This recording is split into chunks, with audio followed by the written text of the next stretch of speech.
going back dito sa ginagawa ng bansang China, I think it is very irresponsible. I mean, nakikita naman natin yung water cannons na ginagawa nila sa mga civilian vessels natin. Nakikita naman natin yung coordinated attacks na ginagawa nila to inhibit resupply missions to our territories. And what actually causes a bigger alarm is it seems like the West Philippine Sea isn't enough. Because last week, nandun na po sila sa Pacific Ocean, sa tapat po ng Catanduanes. So, ang bigger question is, anong ginagawa nila dito?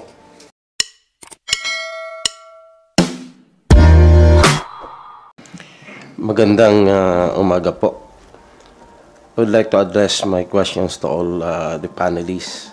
Sir, your thoughts on President Ferdinand Marcos' statement on possible alliances with political parties for the 2025 midterm elections anchored on unity. Do you think all political parties, including hugpong ng pagbabago of Vice President Sara Duterte, are qualified to join?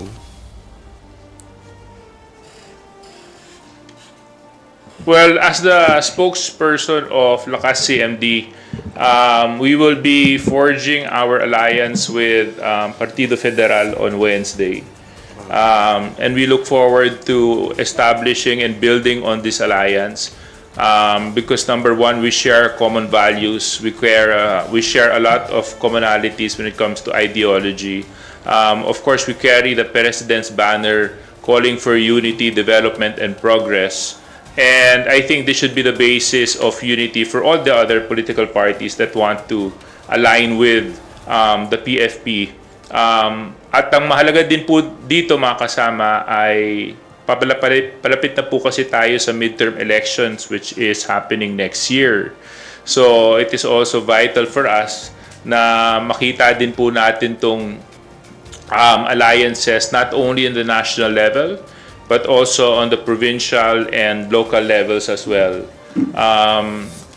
As we have seen when it comes to the implementations of programs and projects, we need to see alignment also when it comes to support and when it comes to proper implementation and execution. So we do look forward to this alliance, and I do hope that the other political parties would follow suit.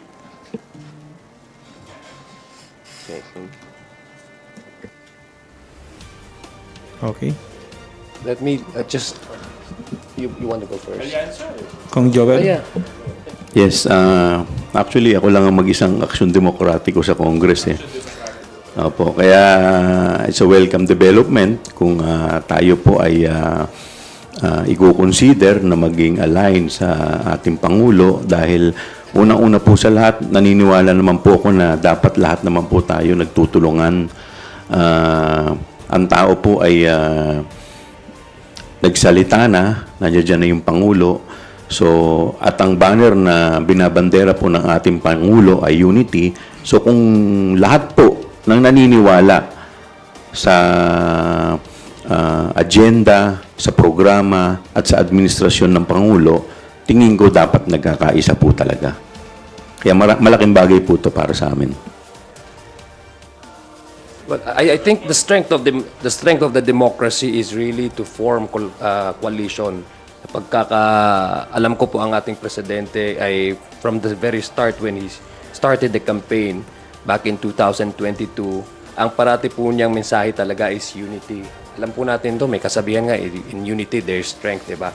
Unity of diversity, it doesn't necessarily mean that since you have your own platform, your own advocacies, doesn't mean that we can compromise and we can join forces together to work for the betterment of the country. And that has been the message of the president. So, ang 2025, because it's already around the corner, ang 2025 elections, midterm elections, of course, the Partido Lakas nagsalita po aming spokesperson sa Lakas. As far as Lakas is concerned, we are open to any political alliances with any political parties, including regional parties, because that would be, in 2025, it's going to be the first BARM elections then. So, medyo ang question po is not on the part of the president or the leadership of these two parties that are to coalesce tomorrow, but the question really is, sino ba talaga yung mga tao, personalities behind these parties who are willing to work for the president, for the betterment of the country. So yun po talaga para sa akin, that's my personal take on that. It has to be included in the criteria for any parties, this administration, to welcome personalities who are willing to work for the president, or with the president and with this administration. Okay, Vic, go ahead, Vic. Kung Deputy Speaker Suarez, sir, may we know, ilan ba lahat ng lakas, Congressman? Siguro malapit-lapit na po kami sa 100. I think we're the ruling majority now when it comes to number of party members. Of course, para sa amin, no, bilang mga members ng Lakas, magandang development po ito tulad ng sinabi ko kanina. But I just like to emphasize yung point na binanggit ni Sia kanina. You know, forming an alliance is an easy task, but carrying the burden and the responsibility of it has to be followed as well. So, hindi po ka pwede na alliance out of comfort. Dapat alliance ka because of progress. So, kung progress at development ang pag-uusapan natin, dapat in line ka. Dapat sumasang-ayon ka. Dapat nandun ka sa posisyon ng Pangulo dahil yun yung kaalyansa mo. Di ba? Saan ka naman nakakita ng kaalyansa mo na hindi kayo nagkakasundo at hindi kayo nagkakaugnay sa mga polisiya? So, yun po yung gusto ko lang idagdag doon sa binanggit ni Sia kanina because that was an excellent point, you know. So, yun lang. Maraming salamat. Thank you. Billy Vegas from Abante Politico. You're recognized. Magandang umaga po sa inyo. Itatanong ko lang po yung regarding do sa bagong development sa West Philippines. Nung una po kasi, ang claim ng China, meron daw gentleman's agreement regarding sa Ayungin Shoal. Tapos, 2 days ago, ang sabi ng China, meron daw pong new model agreement regarding din doon sa kung paano yung gagawin sa Ayungin Shoal para daw po hindi magulo, para daw ma-isyong tension. Meron po ba kayong nakikitang legal or constitutional issues dito sa sinasabi ng China na to? Yun lang po. Kung meron pong secret agreement or anong klase man pong agreement yan, assuming for the sake of argument na totoo po to, tingin ko meron po itong constitutional issue. Ito po ay illegal at unconstitutional. Dahil kung meron po talagang mga kasunduan na ganito na hindi po dumaan sa Senado or hindi sinang-ayunan ng Senado, kasi yun po nakalagay sa ating Constitution, kailangan it should be concurred by 2/3 votes of the Senate. So kung sila-sila lang po nag-usap, tingin ko po meron pong constitutional issue dito. This is unconstitutional and void. Let me just add, I fully agree with the statement of Congressman Chua that it has legal serious implications. Unang-una, if this arrangement or secret deal with China is not embodied in a written agreement or treaty, therefore it is void for being unconstitutional. As mentioned, under the Constitution, any international agreement or treaty must be embodied in a written agreement and must be ratified by the Senate. So if this arrangement is not ratified by the Senate or concurred in, and therefore it is not valid. So bakit po ito may serious implications? Unang-una, ito pong arrangement na to, sila lang po nakakaalam as to the details of which the Senate, the Congress, and the Filipino people were not properly informed kung ano po yung detalye ng kanilang arrangement. And therefore, sa tingin ko po, and I fully also agreed with the statements made by former Senior Associate Justice Renato Carpio, that it amounts to gross inexcusable negligence, and also it is also tainted with evident bad faith. So bakit gross inexcusable negligence? Dahil it violated the Constitution na dapat ito po must be embodied in a treaty and ratified by the Senate. Bakit naman po ito mayroong evident bad faith? Sila lang po nakaalam. We were not properly informed. Kawawa naman po yung mga mangingisda doon sa affected area. Kaya nga tawag ko dito, shoal na lang eh, hindi na panatag. No? So, again, meron po itong serious legal implications and therefore, we have to act on it and kailangan po natin malaman kung ano po ang mga detalye. And considering that this is a temporary special arrangement, at any rate, at any time, pwede po ito i-rescind, no, ni Pangulong Bongbong Marcos because it is not binding to us, it is not binding in the present administration.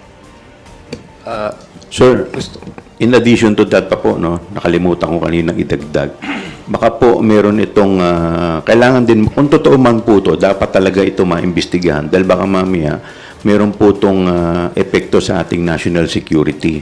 Yun po, isa po sa dapat po natin tignan kung ano po ang agreement o kasunduan. Baka po maapektuhan ang ating ma-compromise ang ating national security. Meron lang po ko yung dadagdag. I think beyond the legal issues, nakikita ko po dito, this is one of the tactic of China.